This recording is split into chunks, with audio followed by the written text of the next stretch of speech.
What's up, YouTube? I'm Mike, and today, as you can see from the title, I'm back with an atypical video. Usually we're talking about either my experiences with steroids or what it's like for Sarah to be living with someone on steroids. And today what we're going to be talking about is what it has been like for me the last 4 weeks while my wife has been on Primobolan. So this is a little bit different take. We've talked a little bit in the past about her experience with Anavar, made a few videos about that. I'm going to touch on that today as I go through basically comparing and contrasting, because that's basically what we're doing here. Sarah has run testosterone by itself. She's run Anavar by itself. She's run test and Anavar, and now she's on Primo only. And so what we're going to be talking about today is what that has been like, in my estimation, what my experience has been. Spoiler alert, or for those of you who don't want to watch the entire video, it has been fucking awesome so far. Of all of the fucking cycles that Sarah has ever run, this has by far been the best, and we are only at the 4-week mark. So why has it been so good? For starters, Primo has basically, and before I even say this, like, I just want to caveat, because I feel like every time I get on here and make a positive video, disaster strikes like within a week. I made that video talking about test, master on test, and trend was the fucking golden trinity, and then I fucking crashed my estrogen in a week. So I know I'm about to curse this entire scenario talking about this, but thus far at week 4, Primo has basically been every single good thing that you would want from a steroid cycle from my perspective. Again, we're talking about my perspective. Everything that I would want from my wife using anabolics, and effectively 0 of the bads. So for starters, Primo has just created an incredible amount of intensity in my wife. But the intensity is this really positive, sort of upbeat kind of intensity. So ever since about week 2 is when I would say that I started noticing a difference. Usually my wife is, I don't want to say lazy. She's not lazy, but she does not love to do housework. Like, she's not one of these women who just really seems to just enjoy being a homemaker. They're always like cleaning a countertop or cleaning a fucking cabinet, or, rearranging and organizing. My ex-wife was like that a lot. She was like this little busy bee all over the house constantly. And I won't say that. I won't say that. So she was a very good homemaker. And Sarah has a lot of thoughts.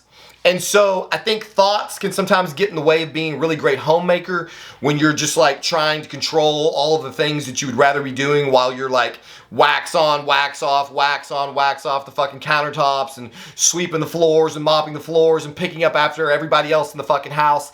I can imagine what it's like, because I was a single father for a very, very short period of time, and I was about ready to drown myself. So it is an incredibly tedious job. God bless any person who does that, takes care of a family. You are to be commended.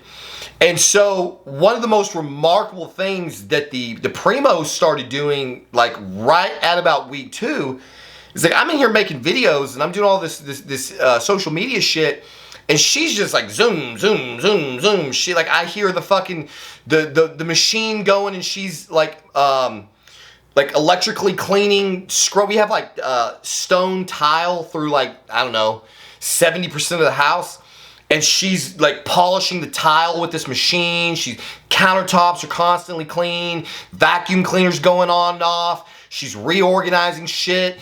And I started noticing like how she was getting on other people in the house. Like, she's kind of getting on my daughter a little bit more to clean up after herself, and she's reminding my son that it's been like a week and she hasn't seen any laundry in the fucking laundry. Any underwear in the laundry yet.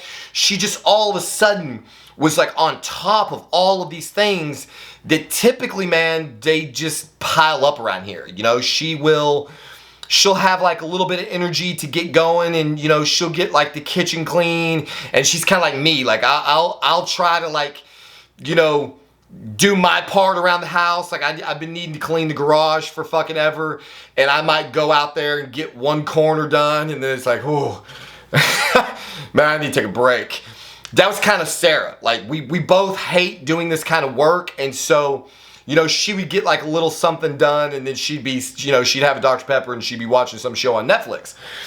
And so by that week 2 mark, all of a sudden there's just this constant level of energy. She's humming all over the house, getting shit done. When, you know, she's been real, I don't want to say aggressive. She's just been real focused, I think is the best word. She's been super focused on all of the tasks at hand. So like I can hear her and my daughter in there doing their homeschool work, and she's just go. She's pushing on the homeschool. And then I'll be sitting in here kind of vegging out sometimes after fucking, you know, after the kids go to bed and after dinner and stuff. And, you know, I've been eating a lot of calories on that drug that cannot be named. Starts with an M. And like I was getting fat and bloated, and I would just kind of be laying in here, not really want to do anything. Next thing I know, I would notice her like getting ready to go to the gym. And I'm like, oh shit, it is a gym day. And so she's ready to go to the gym. She's pushing me, come on, we gotta go. We can't miss another day. So she's just had this really intense, she's a really intense amount of intensity. Now, to compare and contrast, it is not, I'm not saying that she does not get this from, for example, Anavar, not so much on the test. Anavar also causes her to have a similar kind of intensity. The problem with the Anavar is that the Anavar intensity seems to be a lot skitzier, and it makes her disconnected. So it seems to be like this kind of brooding intensity where she kind of like it's almost like it's that Varbot shit. You know, it's like she's intense and she's getting things done, but she kind of feels disconnected from the rest of the family.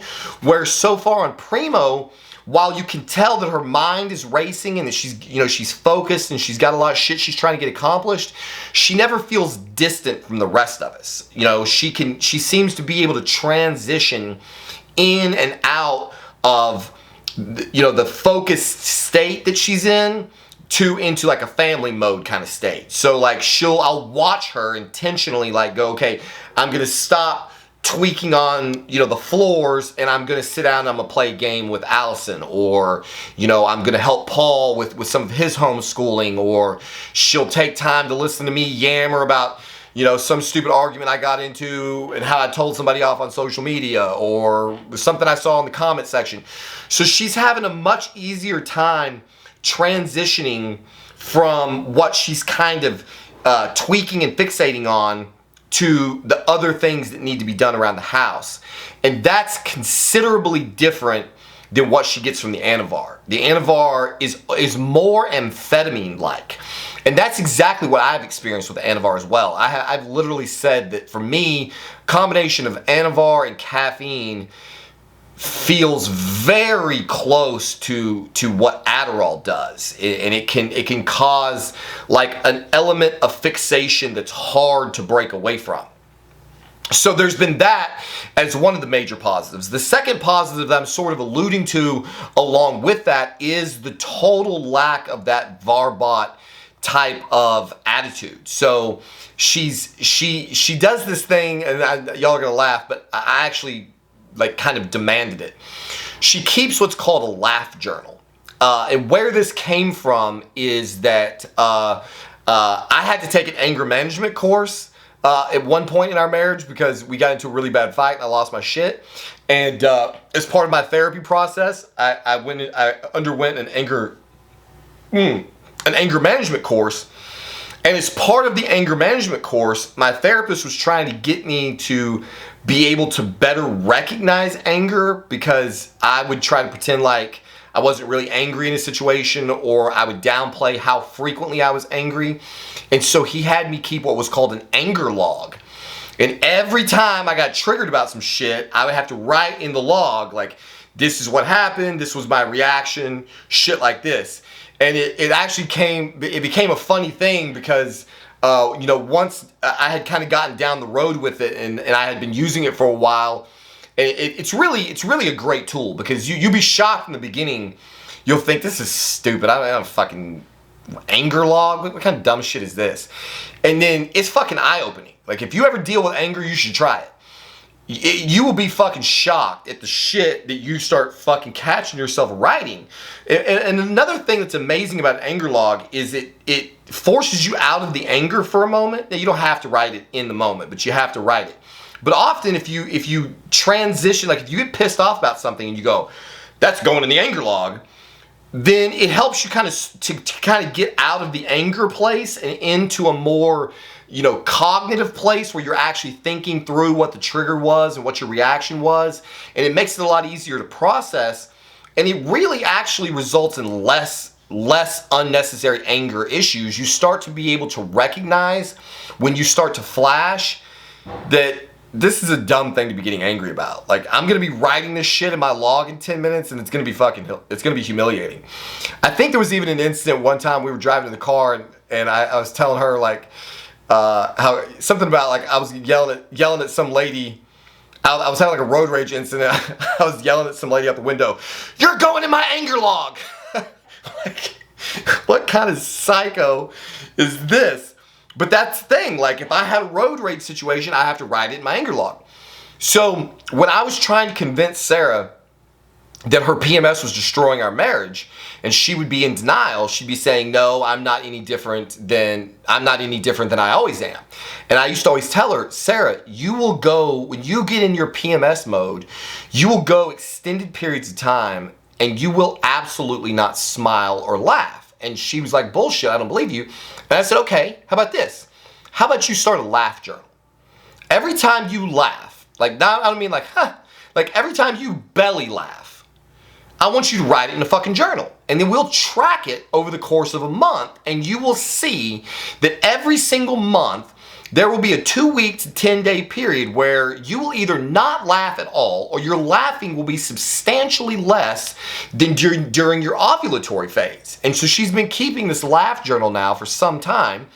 And it's gone a long way into being able to show the differences that occur psychologically. Now, it's been less of a problem recently because we have her hormones dialed in pretty well with all of the various hormone replacement modalities that we're employing. But it did for a while help her to notice on her own when the PMS was coming, because it's like, I don't have anything in my laugh journal today. I don't have anything in my laugh journal again today. Like, and then I'd be like, you're being kind of cunty. And so then she had data to reinforce what I was saying. Like, damn, like, I'm not laughing. He's saying that he notices a difference. Here's some evidence. Maybe there's something to this. And then, like I said, it ended up not really mattering because I think we've got her dialed in pretty well. So, I don't know why the fuck I'm telling you about this laugh journal. Now I got sidetracked. But, so she hasn't had any of the Varbot type symptoms. The intensity and the psychological effect of the Primo has been very positive. She's been doing a lot of laughing and is generally in just this very upbeat kind of mood, which is one of the things that I honestly hated the most about the Anavar. So going into the third point, and this is something that anybody who exposes their girl to androgens needs to understand, and any woman who is considering doing androgens need to understand. Androgens are masculinizing compounds, and they masculinize you in more than just physical ways. So a girl may be taking Anavar or a little test or a little Primo. In this case, my wife's taking 24 milligrams of Primo per week, and she's not having a lot of physically masculinizing effects. As she said in her video, she's had a little bit of extra acne than she normally would. I think there's a little clitoral swelling going on. But as far as like excessive hair growth and a bunch of anger and intensity, she's not really having that kind of anger, roid rage kind of added aggression that she does in fact get on Anavar. So again, the Primo has been providing a lot of the goods and none of the bads. but it does also masculinize the way you think. I should have actually gotten this prepared. I totally forgot that I was going to even mention this. When a girl gets on androgens, any girl who's ever been on androgens, feel free to chime in the comments if you've had this experience.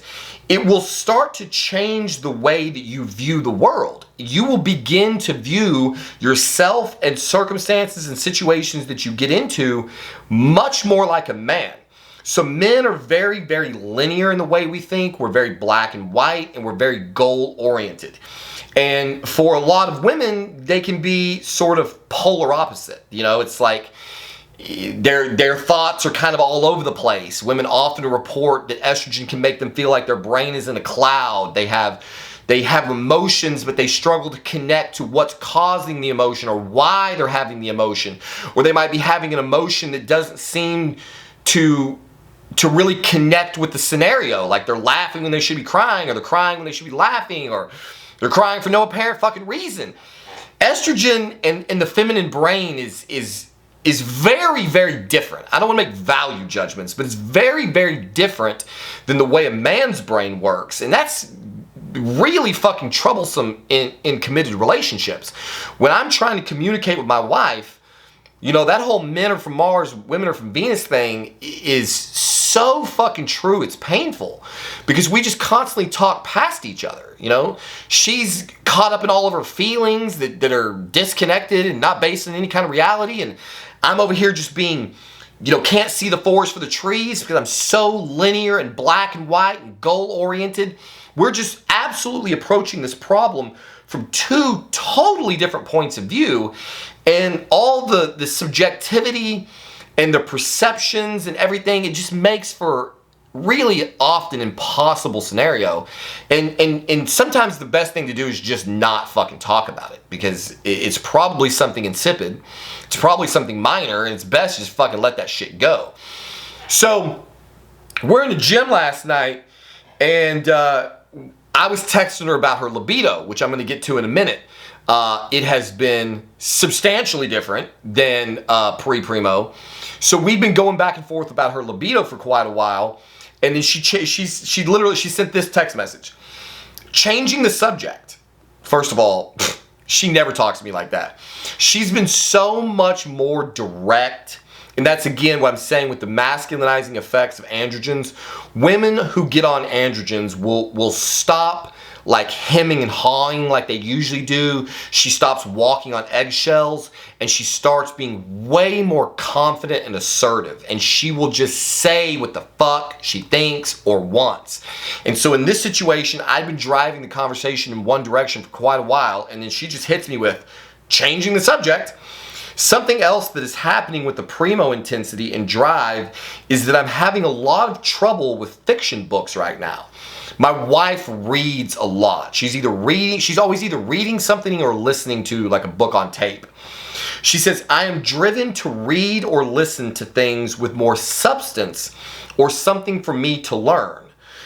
Same with TV. I finally finished New Amsterdam, and I want to watch a documentary. I want to watch documentaries, etc. Right now, I'm trying to listen to Intensity, which is a book by author Dean Koontz, and I can't stay focused. It's weird. And I kind of like snarkily responded and said, are you feeling strangely black and white and goal-oriented? Like something you do needs to have some meaning or purpose, something to be gained and not just like veg out with? And I guess she didn't realize I was being a smart ass. She goes, yeah, for the most part. I said, welcome to manhood. And so that is one of the most insanely beneficial advantages to your girl being on androgens. And I know there's going to be some fucking man haters in the comments. I had one, every once in a while somebody will watch a video where I talk about my wife using androgens, and these like man hating women will just be all over me. He hates his wife. She's not good enough for him the way she is. he's constantly trying to turn her into something he wants her to be. It's like, fine, whatever. I don't give a shit what you think. My relationship is fucking awesome right now. And you know when you see that bitch in the fucking comment section, it's like she's probably got 14 cats and hasn't been laid 20 years and she couldn't cut through the fucking cobwebs between her legs with a pair of fucking pruning shears. It's like, bitch, get the fuck out of here. Nobody cares what you have to fucking say. So, see, that's my fucking androgen right there coming out. That's the Trenbolone coming through the white tee. So the thing that happens is when your girl gets on androgens, it's like she becomes a man psychologically in a lot of ways. And if you can pivot with it, it can make your relationship fucking amazing.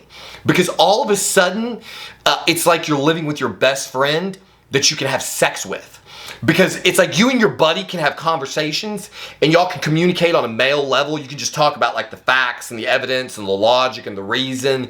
You know, you watch a game, you're focused on, you know, what play are we going to call next? You know, everything's very linear and black and white. And there's not like any, you know, your buddy's never going, I just don't know if I feel good about the way that guy was tackled on that last play. I just feel like, you know, that was a little bit ugly. Which is some shit a woman will be doing, you know? Like in the middle of the game, she's just gonna be having all these thoughts and emotions and feelings about some shit that happened. And we're just like, take his fucking head off! Get the quarterback, get him! Kill him! You know, like, we're just like in this zone of absolute goal orientation and domination. And she's like opining about how the sun is glinting off the fucking playing surface. And you're like, are you even watching the fucking game? Your girl gets on androgens and she's like, kill the quarterback! It's like she becomes a version of you. And so when we have conversations and discussions or disagreements, which sometimes get a little bit heated, it at least feels like we're on the same level, you know? And so there's things that she does on cycle that she would never in a million years do when she was off cycle, and that typically I would consider to be kind of disrespectful to me if she did it from like the perspective of being a woman. But when I see that it's coming from the androgens, I can respect it in a kind of way that I couldn't respect it otherwise. One of the things that has been going on rampantly since she's been on cycle is she talks substantially more. She won't get talked over. Like normally if there's like a conversation going on in the living room, maybe she says something and then like me or my son will interrupt her to like put our 2 cents in, and like off cycle, she'll usually just like let us interrupt her. You know, she'll just kind of like whatever, and you know, then we'll kind of be driving the conversation. When she's on cycle, she has a fucking point to make. She gonna keep, you try to talk over her, she'll just keep talking. She won't just shut the fuck up. She's just gonna keep talking. She's gonna make her point be known. And what's even more than that is she's over here interrupting us. She's inserting herself into conversations. So like when she tells me something that she's interested in, instead of the normal like, he said, she said, I was talking to so-and-so and they were saying that they really feel like, and I'm like, and now she's like in here watching this documentary about Alexander the Great. And like I'm coming in here to try to fucking play Minecraft for a minute, and she like fucking corners me in the kitchen and starts giving me this like fucking 10-minute dissertation about how Alexander the Great was kind of a fucking savage and how he broke all the rules of engagement, and she's telling me this whole story about how geared up she is about the general, basically the soldier that Alexander the Great was. So 6 weeks ago, she's watching New Amsterdam, which if you don't know is the biggest, most vile, disgusting, libtard, hospital drama, bleeding heart, do everything you can to save every underprivileged minority group, help everybody, save everybody, just like literal bleeding heart, misery fuck show. I couldn't tolerate this show for 30 fucking seconds when I would just walk through the room and hear some of the shit this guy in the show is saying. And she went from that, which is as libtardy and disgusting as you can get, to watching documentaries about Alexander the Great in T-minus 4 weeks. It's like, there is nothing better in the world than when you and your girl are fucking coming at life from the same perspective. I got into a road rage incident the other day, and this has become a rarity for me. I don't do this often. And I passed this guy, and he fucking honked his horn at me, and I was not fucking feeling it, and I fucking slammed on the brakes, got out of the fucking car, and as I'm getting out of the car, my wife she's just sitting like this, calm and collected in the front seat. She looks over at me, she goes, "Protect the cycle." That's all she said.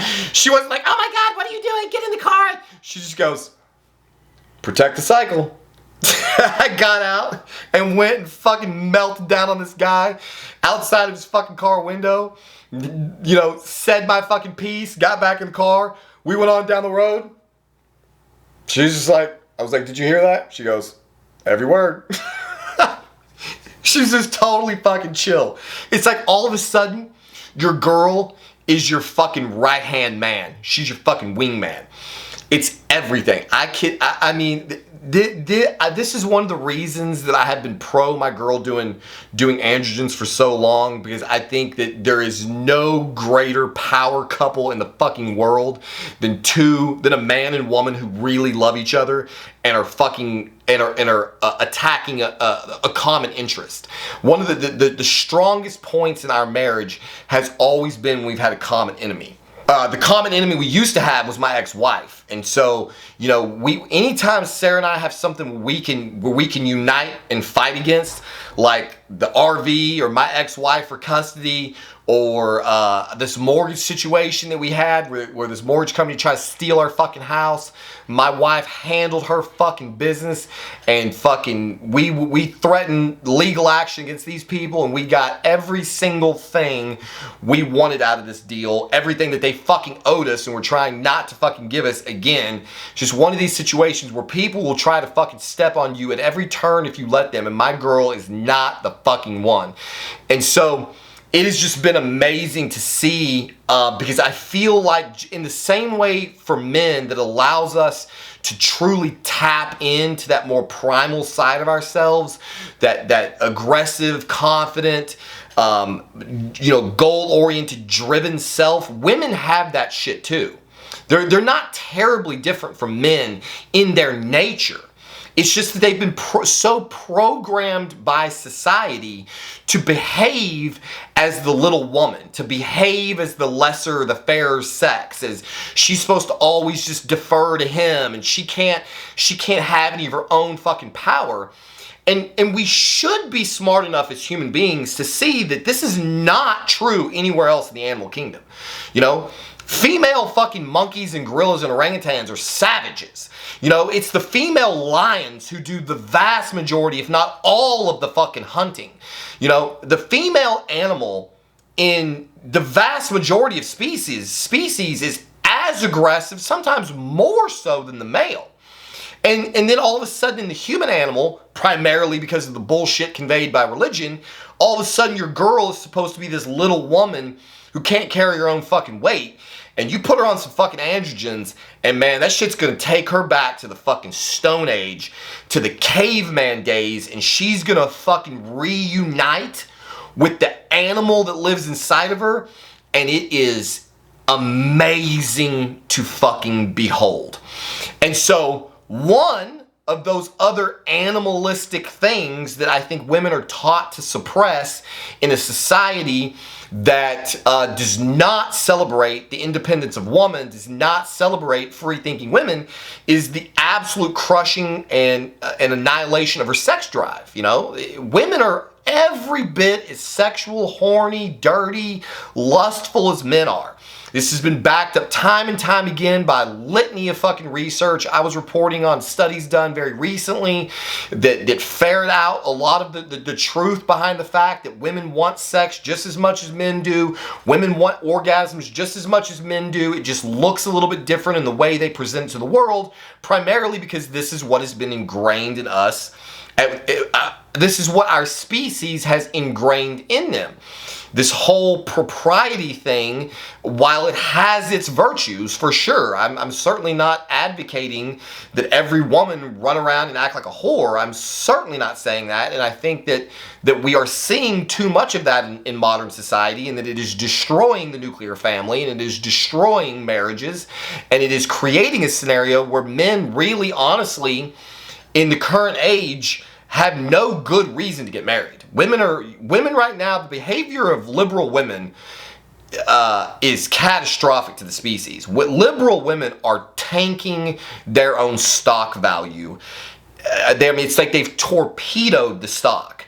If women can do anything a man can do and sleep with as many men as she wants and have no responsibility to take care of her children, no responsibility to bear the children that are given to her, if any old man is supposed to support and accept her and her children from multiple different men, then you create a scenario where it's like, why would any good guy who has anything to offer marry any of these women?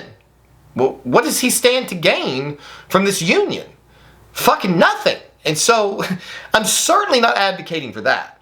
But inside the confines of an already committed relationship, a woman being able to rise into her own power is an amazing thing to behold.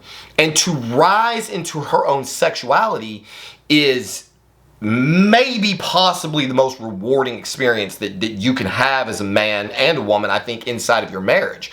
And so her libido has changed in remarkable ways. Now, let me be honest and not oversell this, because I think there can be some confusion when I use the term libido. So typically, the term libido is this fucking chair. She does not have, I can't take it.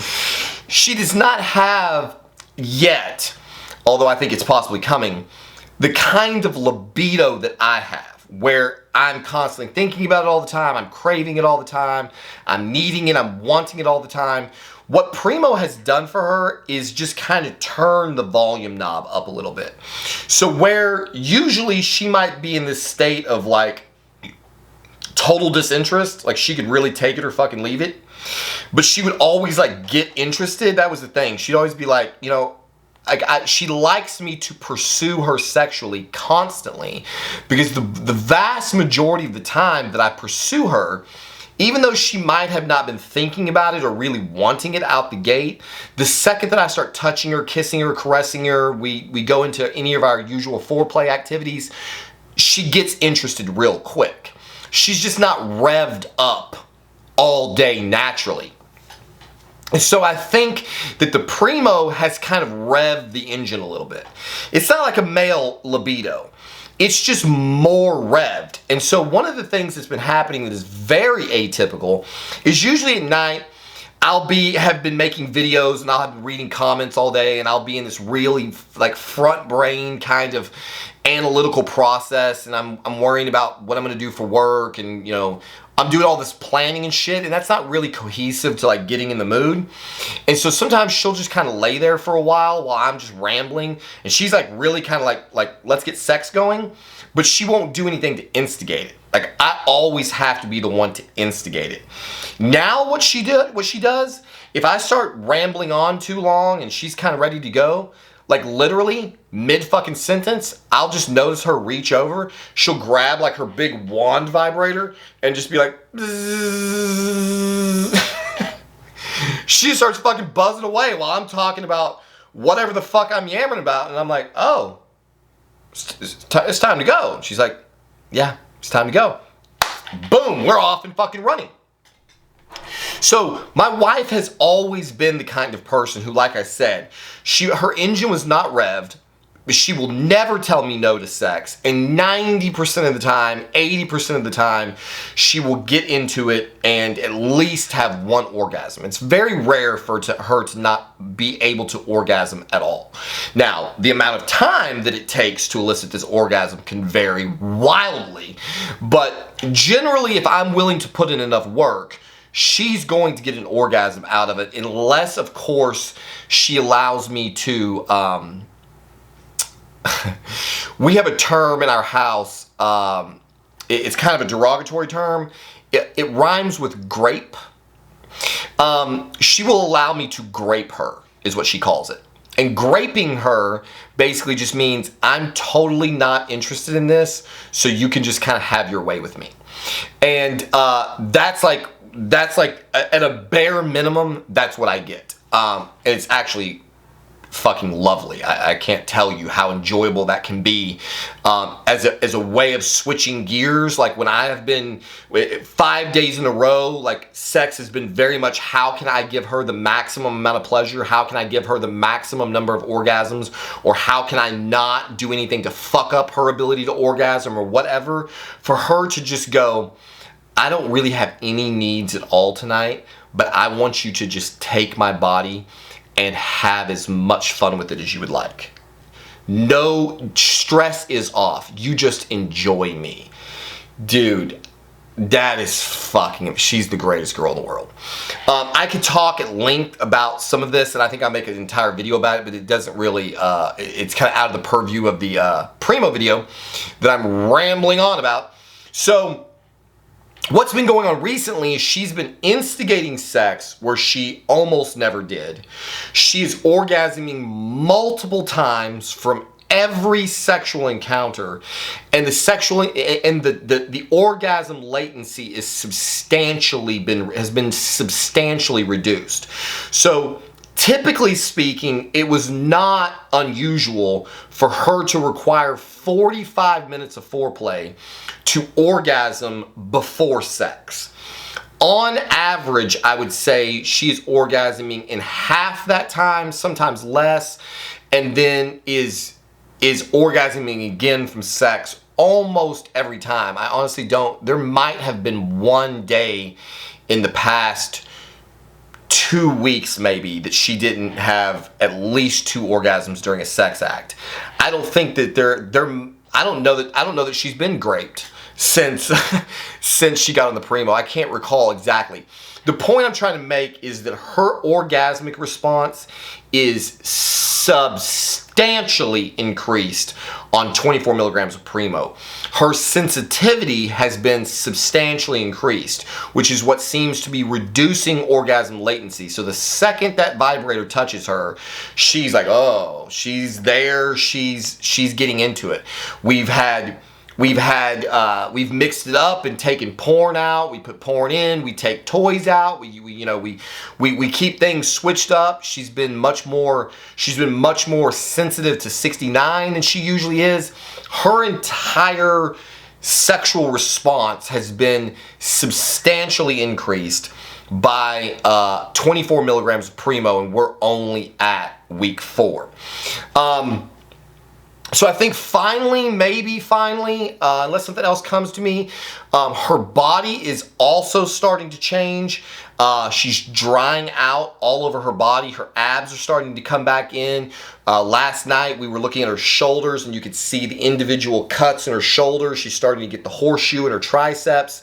Like I said, the abs and the belly are tightening up. The water is shedding off of her frame. This has unfortunately led to a little less self-lubrication than she was experiencing before the Primo. So to be perfectly transparent, since we were talking about the sex side of things, we are having to use a dab of lubricant, relatively frequently. It's not every time, but she does seem to be a little less self-lubricated because the Primo is clearly drying her out in general. We may need to tweak the estrogen dose. I don't know if it's fair to say that drying out her frame is drying her out systemically. It could be that there is some estrogen blocking activity going on with the Primo. We don't know yet, so we may have to do some blood work to see exactly where her E2 is, but that has definitively been a thing. Her strength in the gym has been up since week 2. I kept telling her she was out of her mind. She told me that her strength she was like week 2, she was in there doing arms one day, and she was like, oh my God, like I feel way stronger than normal. And I was kind of like, that's probably placebo. I don't think Primo E at 2 weeks is giving you considerable difference in strength. And then last night, she called me over. She was doing skull crushers. I don't know what she had, 50 or 60 pounds or something. I don't remember what it was. And she said, hey, will you come spot me? And I said, yeah. And she was like, I couldn't get this for 1 last week, but I'm kind of feeling it today. And it was her last set of that working exercise. She does her 4th set. And she had a weight, whatever it was, that she was not able to do for 1 the prior week, and she got 6 perfectly on her own, and then a 7th assisted rep from me. So that puts into some perspective what I mean when I say increase in strength. I'm not following her around the gym, jotting down all of her shit, but on skull crushers, whatever the weight was, I suspect it was 50 or 60 pounds, she went from not being able to do 1 to being able to do 6 in 1 week's time. So by week 4, her strength is up, her body is starting to morph, it's starting to look very, very athletic and dry and peeled. We are very eager to see if she's going to be able to get the Anavar look on Primo. Basically, the goal of this entire cycle has been to give her all of the positives that she got with Anavar and try to reduce some of the androgenicity. We want less body hair, less acne, less aggression, for all of the same positives. And so far, again, we're only week 4, so it's too early to call it. That is exactly what we're seeing. I have been very personally happy with the lack of hair growth, because she got to a point with her hair growth downstairs, which is usually totally non-existent, to the point where when she was on test in Anavar, and like when she really had her hormone levels pegged out, she was having to shave twice a day, or we couldn't have sex because it was like sandpaper. It was terrible. Like, I shredded myself down there a couple of times, just in the heat of the moment, not wanting her to break stride and go shave. And so that has not been a problem. So that the body hair growth has been substantially less. The acne, while it's there, is substantially less. And it seems to primarily be on her shoulders here, and not so much all over her back. She does have dots here and there, but it seems to be less.